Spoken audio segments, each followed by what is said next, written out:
Assalamualaikum warahmatullahi wabarakatuh. Tonton Fahriza Nora Official. Subscribe, like, share, and comment. Assalamualaikum warahmatullahi wabarakatuh. Alhamdulillah. Alhamdulillahi Rabbil Alamin. La hawla wa la quwwata illa billahil aliyyil azim. Allahumma subhanaka la ilma lana illa ma'allamtana innaka antal alimul hakim. Rabbi syrah li sadri wa yassir li amri wahlul 'uqdatam min lisani yafqahu qawli. Allahumma salli wa sallim wa barik ala sayyidina Muhammad wa ala alihi wa sahbihi ajma'in. Segala puji dan syukur senantiasa selalu kita alamatkan kepada Allah Subhanahu wa taala, yang mana oleh Allah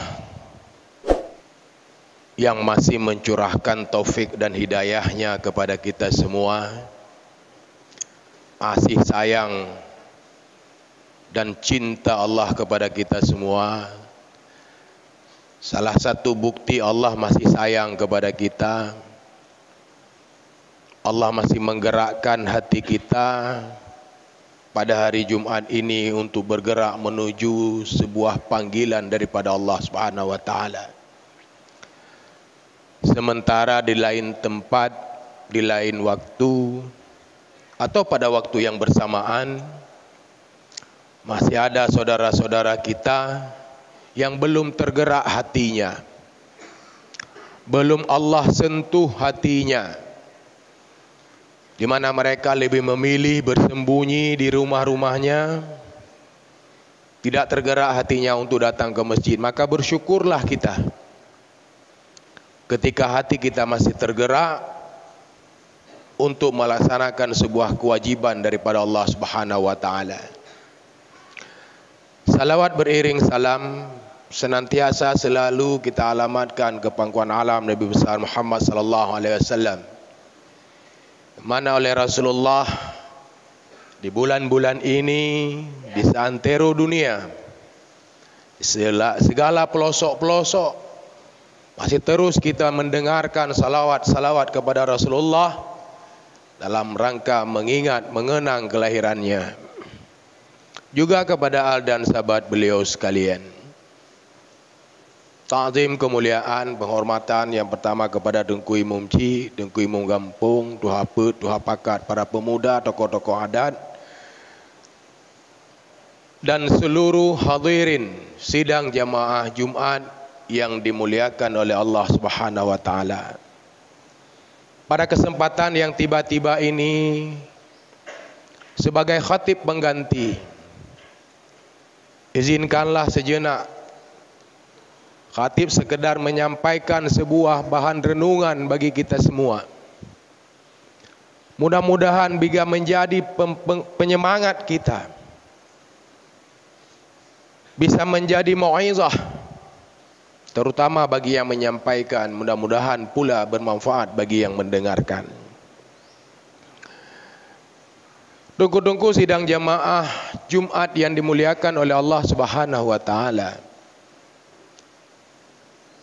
Di bulan-bulan Rabiul Awal, tentu setiap kita selalu teringat akan tentang sejarah kelahiran Rasulullah, yang padahal mengingat dan mengenang kelahiran Rasulullah, perjuangan-perjuangannya itu tidak mesti melulu di bulan Rabiul Awal, Rabiul Akhir, Jumadil Awal, Jumadil Akhir.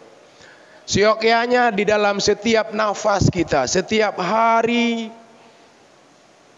seharusnya kita terus mengingat perjuangan-perjuangan Rasulullah. Kenapa demikian? Dengan kita mengingat perjuangan bagaimana Rasulullah melanjutkan, memperjuangkan agama Islam ini. Jadi agama Islam ini bukan dibawa oleh Rasulullah, tetapi dilanjutkan oleh Rasulullah. Setelah lebih dahulu dibawa oleh nabi-nabi sebelumnya, seluruh nabi membawa agama Islam. Mandum nabi mengagama dengan agama Islam. Innad dina indallahil Islam. Sesungguhnya agama di sisi Allah itu hanya Islam. Lalu terjadi berbagai macam persoalan-persoalan pada masa-masa Nabi terdahulu. Sehingga pada akhirnya diutus Nabi Isa alaihissalam yang oleh umat Nasrani menganggapnya sebagai Tuhan atau anak Tuhan. Padahal Nabi Isa alaihissalam merupakan Rasul Allah yang diutus oleh Allah kepada kaum Bani Israel. Terjadi kekosongan kenabian lebih kurang 500 tahun lamanya sebelum diutus Rasulullah Nabi Muhammad sallallahu alaihi wasallam. Di saat kelahiran Rasulullah, seluruh penduduk Mekah, seluruh makhluk yang ada di dunia maupun di langit dan bumi bergembira. Semuanya bergembira. Termasuk paman-paman Rasulullah, termasuk Abu Lahab yang belakangan membenci Rasulullah. Pada saat kelahiran Rasulullah, mereka semuanya bergembira, senang hatinya. Berjalan perjalanan Rasulullah setelah kelahirannya, di mana di saat beliau dilahirkan tidak lagi memiliki ayah. Di usia 8 tahun dalam sebuah riwayat, Rasulullah meninggal ibunya dalam keadaan yatim piatu. Tetapi Rasulullah tumbuh sebagai seorang anak yang walaupun tanpa orang tua, sebagai anak yang benar-benar berakhlak dan berbudi pekerti yang sangat mulia. Berbeda dengan anak-anak kita, yang mereka memiliki ayah dan ibu, tetapi terkadang budi pekertinya jauh daripada yang kita harapkan. Berkembang meranjak remaja, Rasulullah sebagai seorang pejuang tidak pernah mengeluh. Di masa mudanya beliau menjelma menjadi seorang yang sangat kaya raya. Rasulullah kaya, Bapak Ibu sekalian. Menjadi seorang eksportir ternama, entrepreneur Rasulullah. Menjajakan barang dari Mekah, bekerja sama dengan Khadijah pada saat itu. Bukan bekerja pada Khadijah. Ini yang perlu dicatat. Jadi Rasulullah kan bekerja Pak Khadijah, tetapi bekerja sama dengan Khadijah. Sehingga akhlak Rasulullah di usianya yang 25 tahun memikat hati Khadijah pada saat itu. Bukti bahwa Rasulullah itu adalah seorang yang kaya raya ketika Rasulullah menikahi Khadijah. Maharnya, kalau kita uangkan dengan uang kita sekarang, hampir 2 miliar. 2 miliar jelame Rasulullah. Pat anak gedanyo yang kaya tak jelame 2 miliar. Kaya Rasulullah. Menikah dengan Aisyah 500 dirham maharnya. Itu menandakan Rasulullah seorang yang kaya. Perjuangan Rasulullah di awal-awal perjuangannya didukung oleh para sahabat-sahabat utama yang rela mengorbankan apa saja. Apa saja tidak terkecuali, bahkan nyawa sekalipun sanggup mereka korbankan demi kemajuan agama. Kita melihat bagaimana Utsman bin Affan menghabiskan hartanya untuk agama. Bagaimana Umar bin Khattab menghabiskan hartanya untuk agama. Bagaimana Abdurrahman bin Auf yang hartanya tidak habis-habis walaupun setiap hari diwakafkan untuk agama. Kekompakan pada saat itu, persatuan umat Islam di bawah pimpinan Rasulullah adalah yang terbaik di dunia. Dan belum pernah ada sebuah persatuan yang seperti itu sampai saat ini. Tidak pernah ada sahabat yang berani membangkang Rasulullah. Tidak pernah kita mendengar para sahabat yang mencela Rasulullah. Hantam dah dengar di likud Rasulullah mengupat macam-macam ke tidak pernah. Makanya perjuangan walaupun dalam periode Mekah yang pengikutnya pada saat itu masih sangat sedikit, tetapi kekompakan dan persatuan itulah modal utama daripada perjuangan Rasulullah. Sehingga pada akhirnya di usia beliau yang 40 tahun ketika diangkat, Rasulullah diberi risalah oleh Allah Subhanahu wa taala untuk menyampaikan wahyu yang Allah sampaikan kepada umatnya. Disitulah persoalan demi persoalan muncul. Bahkan orang-orang yang sebelumnya menyayanginya menjadi pembenci terdepan. Bahkan orang di dalam keluarganya sendiri menjadi orang yang paling pertama, yang paling membenci Rasulullah, yaitu Abu Lahab beserta istrinya. Mengapa mereka membenci Rasulullah? Karena ada sesuatu yang akan hilang ketika ajaran Islam ini diterapkan di tengah-tengah kabilah Arab pada saat itu. Kesetaraan di dalam Islam yang tidak dapat mereka terima. Kesetaraan antara seorang saudagar dan seorang budak hanya ditentukan oleh ketaatannya. Bukan dari sisi hartanya, bukan dari sisi kabilahnya. Bukan karena kasta, bukan karena kekayaan. Yang membedakan antara satu dengan lainnya adalah bagaimana tingkat ketakwaannya kepada Allah Subhanahu wa taala. Ini yang tidak dapat diterima oleh masyarakat Quraisy pada saat itu. Sehingga teror demi teror dialami oleh Rasulullah. Berbagai macam ancaman demi ancaman, boikot demi boikot. Sehingga Rasulullah Allah perintahkan untuk tidak lagi bertahan di negeri Mekah, untuk berhijrah ke negeri Madinah. Kita melihat bagaimana ketika kedatangan kaum muhajirin disambut dengan gegap gempita dan penuh kebahagiaan oleh masyarakat Ansar di Madinah pada saat itu. Di mana mereka menyambut saudaranya kaum muhajirin bukan hanya sekedar menyambut, tetapi memberikan fasilitas yang sangat luar biasa. Bahkan ada di antara mereka yang rela berbagi harta.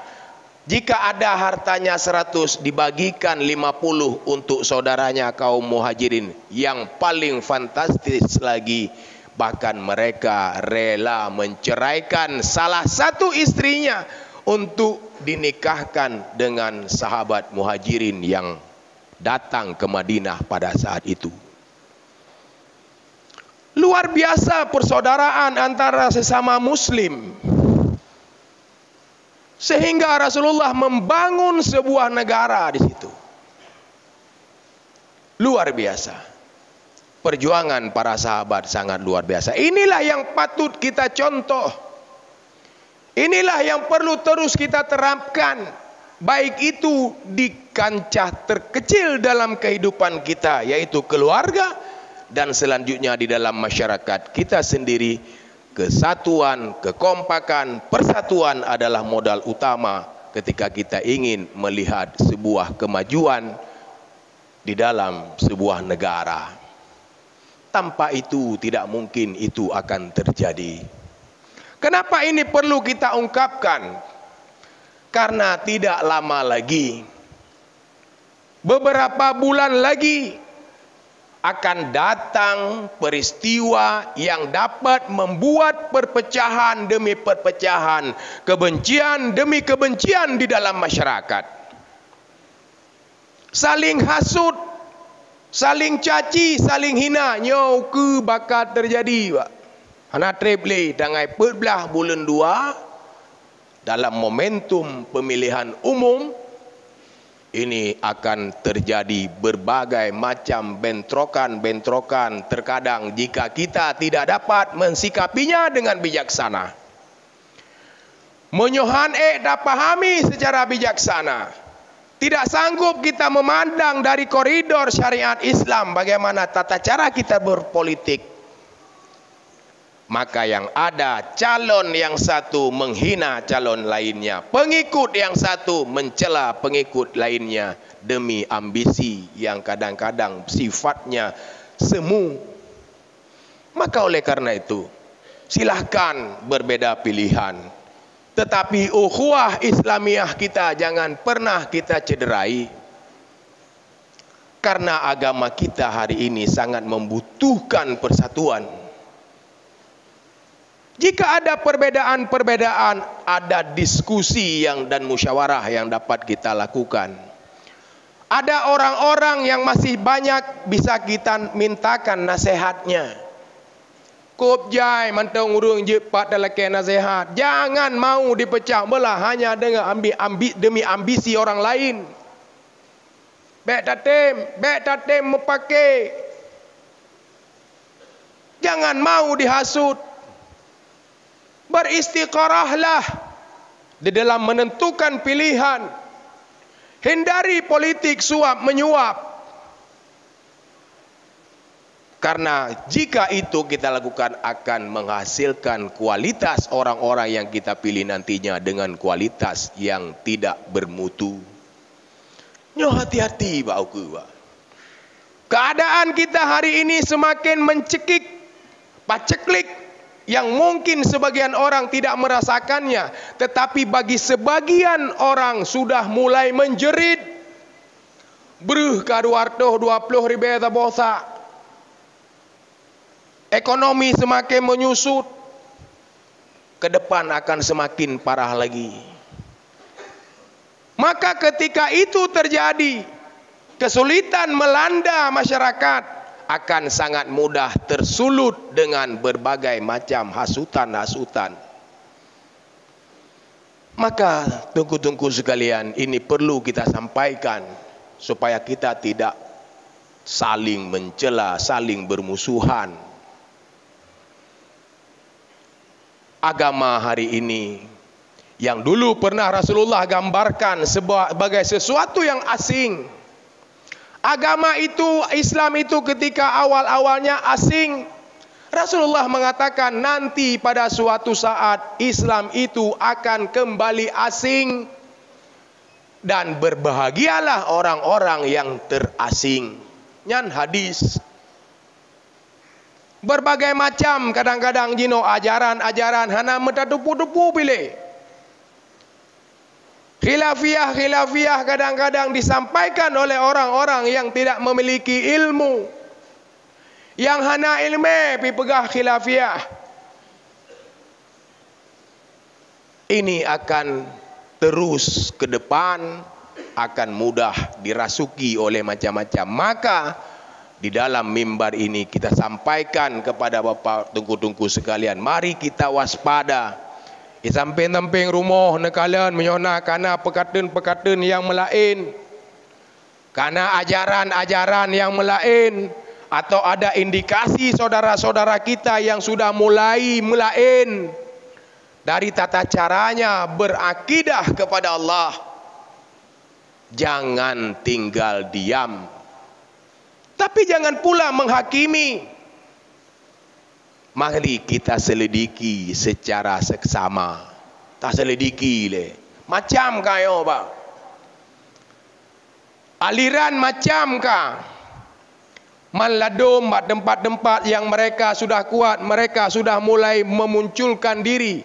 Tetapi di tempat-tempat mereka belum kuat, mereka masih tidur dan tiarap sambil terus menyebarkan ajaran-ajaran yang menyimpang daripada akidah kita Ahlus Sunnah wal Jamaah. Ini yang perlu kita waspadai, Pak. Hati-hati. Berbagai macam cara orang memprovokasi. Takalan jino Pak anak-anak mit katanya menyohana god tak jaga. Si at-at terjadi pedung UBB Raya, parang UBB Raya, watai mu pakai bit itu mutak. Bit itu mutak jinokan cuma digertak-gertak mentang tim uro gedrak-idrak oleh polisi. Setiap hari diberantas, namun kadang-kadang kita juga heran, Apakah ini ada yang mendalanginya? Apakah ini ada promotornya? Wallahu alam, kita tidak tahu. Tetapi hampir di seluruh daerah, bahkan hari ini mereka mulai terang-terangan di media sosial untuk merekrut anggota-anggota baru.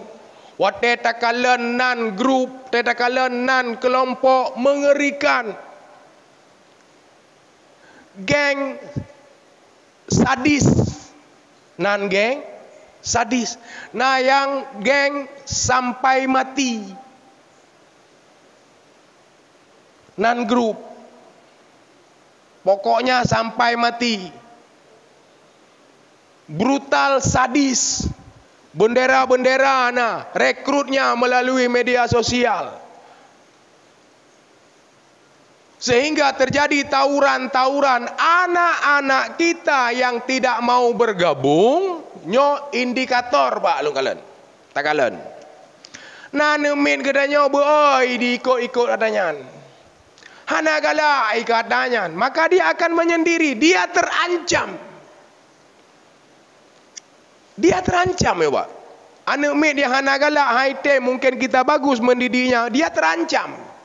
Kalau dia tidak ikut salah satu kelompok, hana diikut sapu je. Kakak di rumah ikula dibuli setiap hari, di rumah ikula diejek, di rumah ikula dipoh.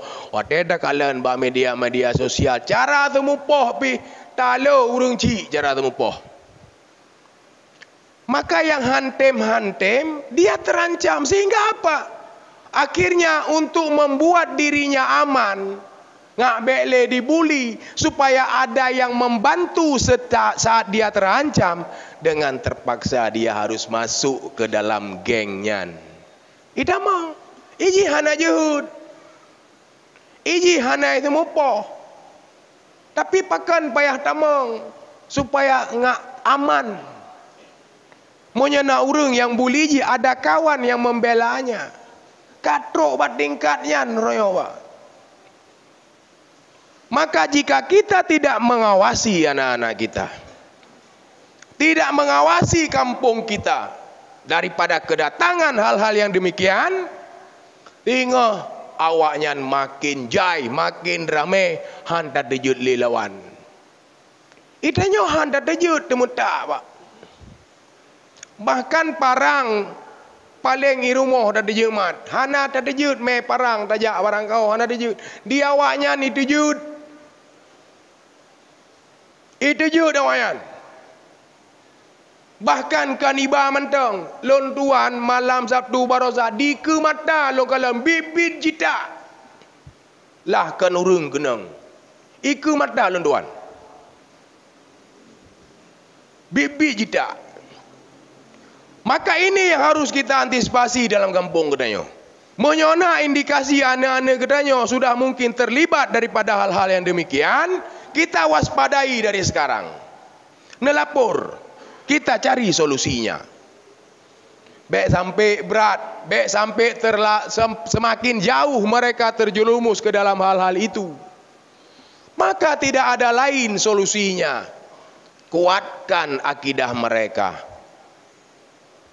Tingkatkan kemauan mereka, rasa cinta mereka kepada Allah. Tingkatkan rasa cinta mereka kepada Rasulullah. Perkenalkan kepada mereka Allah yang sebenar-benarnya. Perkenalkan kepada mereka perilaku suri toladan Rasulullah yang sebenar-benarnya.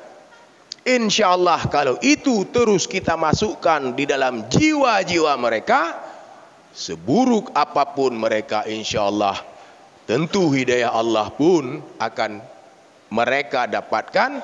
Sehingga jika pun mereka sudah terlanjur, InsyaAllah mereka akan mudah untuk kembali. Tetapi hal itu tidak akan terjadi jika kita semuanya berdiam diri. Menyohan datem peremun-peremun Pak Jino cukup bahaya.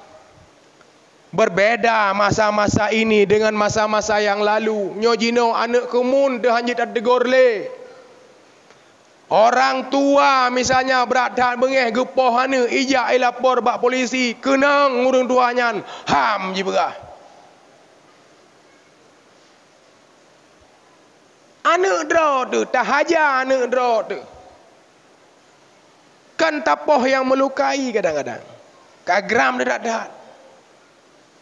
Anak kemun dipubut, dikeke gedanya dipubut maksiat, dikeke gedanya dipubut kesalahan. Kita tidak berani lagi. Beda dengan zaman. Sesama orang tua di kampung, walaupun kan anak kemundra ke, tapi pat merumpak ide hilo.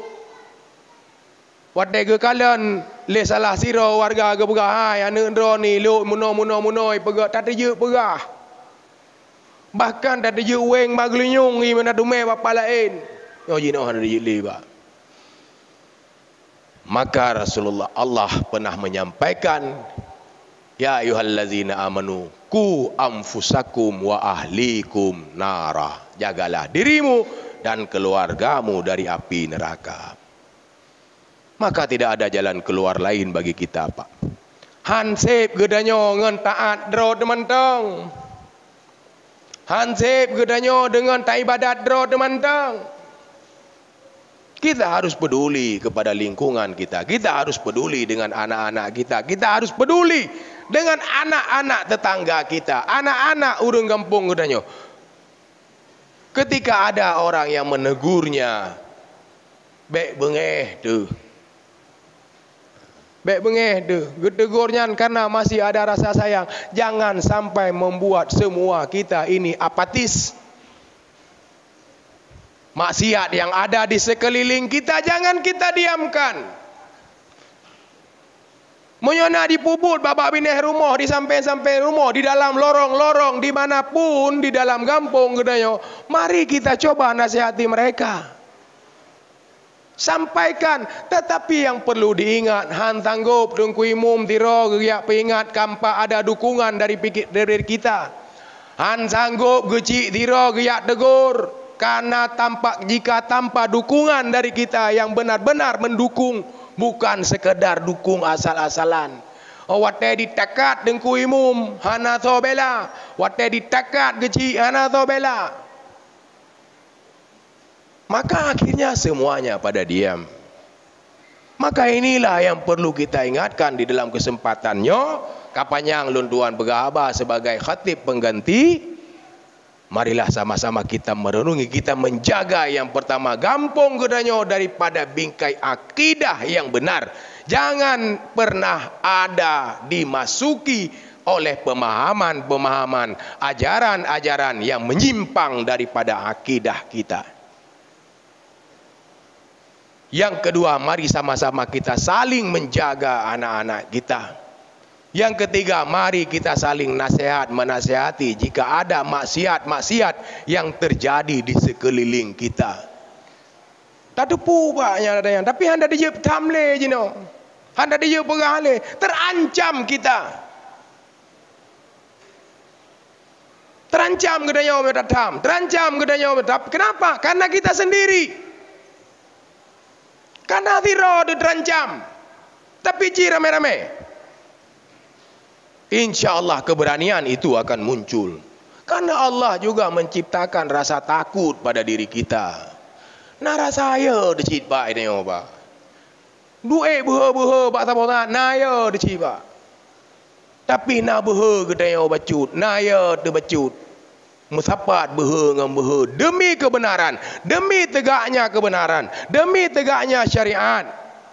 Tetapi musapat behe-behe yang ramainya, insyaAllah akan kekuatan kebenaran itu akan semakin sempurna. Inilah yang diharapkan oleh Rasulullah, sehingga ketika Islam itu pada akhir zaman asing, tetapi di dalam kampung gedanya minimal Islam tersebut tidak akan pernah asing. Karena masyarakatnya benar-benar masyarakat yang bertakwa, takut kepada Allah dan mencintai Rasulullah dengan sebenar-benarnya. Mudah-mudahan kita selalu dalam petunjuk dan lindungan Allah Subhanahu wa taala. Mudah-mudahan Allah menyelamatkan kita daripada ajaran-ajaran atau akidah-akidah yang tidak benar. Amin ya rabbal alamin. Alhamdulillah, alhamdulillahi rabbil alamin, wa bihi nasta'inu ala umurid dunya waddin. Allahumma salli wa sallim wa barik ala sayyidina Muhammad wa ala alihi wa sahbihi ajma'in. Amma ba'du fa ya ibadallah ittaqullaha haqqa tuqatih wa la tamutunna illa wa antum muslimun. Qala Allah ta'ala fil Qur'anil Karim, Bismillahirrahmanirrahim. Kaifa takfuruna billahi wa kuntum amwatan fa ahyaakum thumma yumitukum thumma yuhyikum thumma ilaihi turja'un. Barakallahu li wa lakum fil Qur'anil azim wa naf'ani wa iyyakum bima fihi wa zikril hakim wa taqabbala minni wa minkum tilawatahu innahu huwal ghafurur rahim.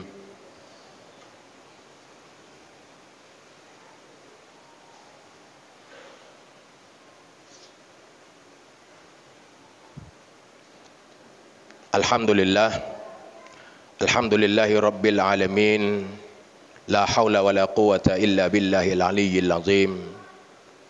Allahumma salli wa sallim wa barik ala sayyidina Muhammad wa ala alihi wa sahbihi ajma'in. Amma ba'du fa ya ibadallah ittaqullaha haqqa tuqatih wa la tamutunna illa wa antum muslimun. Qala Allah ta'ala fil Qur'anil Karim, Bismillahirrahmanirrahim. Qul huwallahu ahad, Allahus samad, lam yalid wa lam yulad wa lam yakul lahu kufuwan ahad. Inna Allaha wa malaikatahu yusalluna 'alan nabi ya ayyuhalladzina amanu sallu 'alaihi wa sallimu taslima. Allahumma ighfir lil muslimina wal muslimat wal mu'minina wal mu'minat al ahyahu minhum wal amwat wa tabi' bainana wa bainahum bil khairat. Rabbi ighfir warham wa anta khairur rahimin. Allahumma arinal haqqa haqqan warzuqna ittiba'ah wa arinal batila batilan warzuqna ijtinabah. Allahumma dafa'al bala'al ghalaa'a wal wabaa'a wal fahsya'a wal munkari wal baghya wasyufal mukhtalifata wa syada'ida wal mihana ma zahara minha wa ma batan min baladina haza khassah, min baladina Aceh khassah, wa min qaryatina Kutablang khassah, wa min buldanil muslimin amma innaka ala kulli syai'in qadir. Allahumma rabbana atina fid dunya hasanah wa fil akhirati hasanatan wa qina azabannar wa la zikrullahi akbar. Aqimis salah.